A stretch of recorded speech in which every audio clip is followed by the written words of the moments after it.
But when a WWE rivalry gets personal, WWE superstars can quickly overstep the mark. The competitive nature of pro wrestling can quickly turn sinister, and certain superstars can attempt to end their arch rival once and for all. Although these acts of violence are done in kayfabe, they certainly push the boundaries on what pro wrestling as an art form is truly supposed to be. But which times were they? Well, join us now as Wrestlelamia looks at 10 WWE wrestlers who attempted murder in the ring.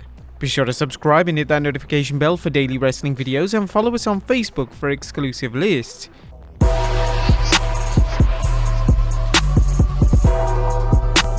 Number 10. Undertaker hangs Big Boss Man. WrestleMania 15 featured a truly underwhelming Hell in a Cell showdown between The Undertaker and the Big Boss Man. After The Undertaker pinned Boss Man, the Dead Man alongside the Brute proceeded to place a noose around Boss Man's neck and raise him along with a Hell in a Cell structure. This seemingly had killed off the Boss Man in a live execution on the biggest pay-per-view of the year. Just a few weeks after Boss Man's apparent demise, he went back on television, and it was never explained how he survived such a heinous act. Number 9. NWO Death by Truck. The dream match between The Rock and Hulk Hogan sold itself, and it didn't need an extensive build-up. However, WWE decided to book an overly complex storyline building up to the match, which included the NWO attempting to murder the Great One. On the February 2002 edition of Raw, The Rock was being transported to hospital via an ambulance, but this is when the NWO hijacked the ambulance and proceeded to crash into it with a Mack truck. But when The Rock returned to television, it was as if nothing had happened, and when The Rock embraced with Hogan following their match at WrestleMania 18, The Rock had forgiven the man who just tried to murder him just a few weeks ago. Number 8. Seth Rollins' Death by Sledgehammer.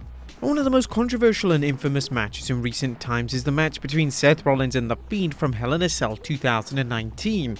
The match ended in a no contest, as Rollins' actions were said to be too far for a Hell in a Cell matchup. But even though Hell in a Cell is supposed to be anything goes, Rollins would target The Fiend's head throughout the match, hitting a total of 11 curb stomps. Rollins would then utilize weapons by using a chair, a ladder, a toolbox, all impacting The Fiend's head.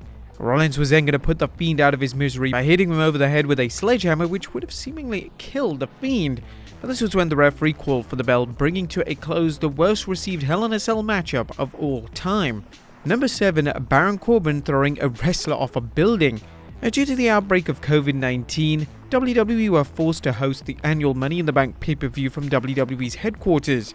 But the match received praise for doing something that's never been done before, but it led to a lot of questions from fans, mainly questioning how Baron Corbin got away with attempted murder. Towards the close of the match, Corbin would throw both Rey Mysterio and Aleister Black off the roof of the WWE HQ. Corbin attempted to commit murder in order to become Mr. Money in the Bank, which was truly a step too far. And in reality, both Mysterio and Black fell on a safe platform which was placed below the roof of WWE HQ. Now, this would be addressed by Mysterio the following night on Raw, after WWE needed a clear explanation as to how Mysterio and Black had suffered such a substantial fall. Number 6. Braun Strowman being crushed in a garbage truck. Braun Strowman was involved in a ton of near-death experiences during his time in WWE. It seemed common practice during the peak of his run in WWE for top WWE superstars to attempt to stop the monster among men by attempting to dramatically end his life. This was the case at the TLC pay-per-view in 2017, as Braun was teaming with The Miz, Kane, and The Bar against the trio of Dean Ambrose, Seth Rollins, and Kurt Angle. But during the course of the match, Braun's partners turned on him and they actually attempted to murder him. They would place him in the back of a garbage truck, and the operator of the truck would reluctantly release the switch on it, seemingly crushing the former Universal Champion to death.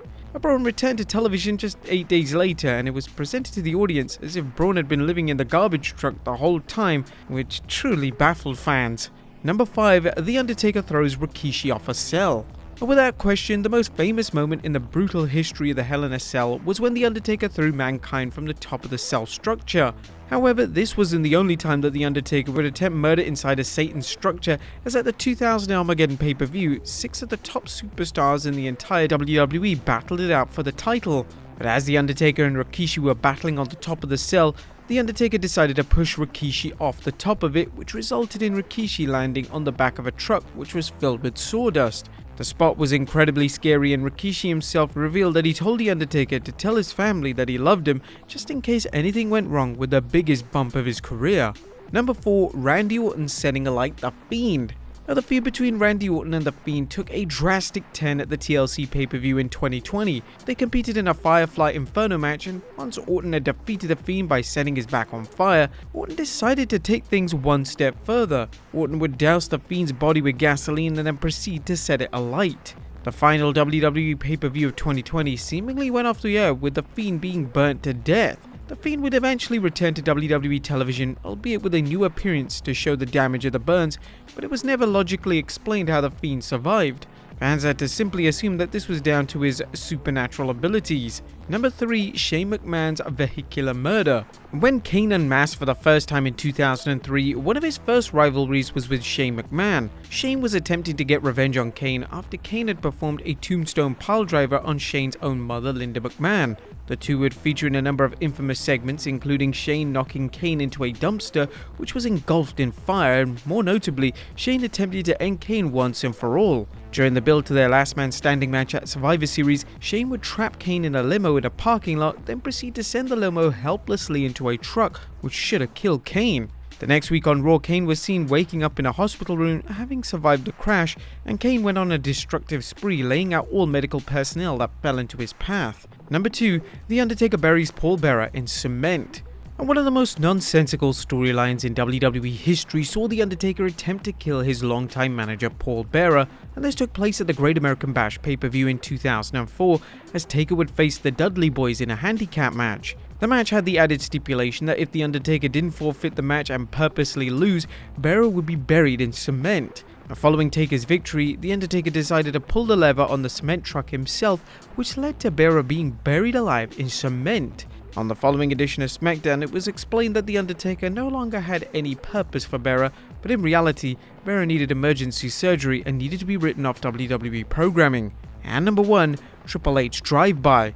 Now, the Attitude Era saw its fair share of memorable storylines, but perhaps the most memorable of all saw Stone Cold Steve Austin get run down by a car at Survivor Series in 1999.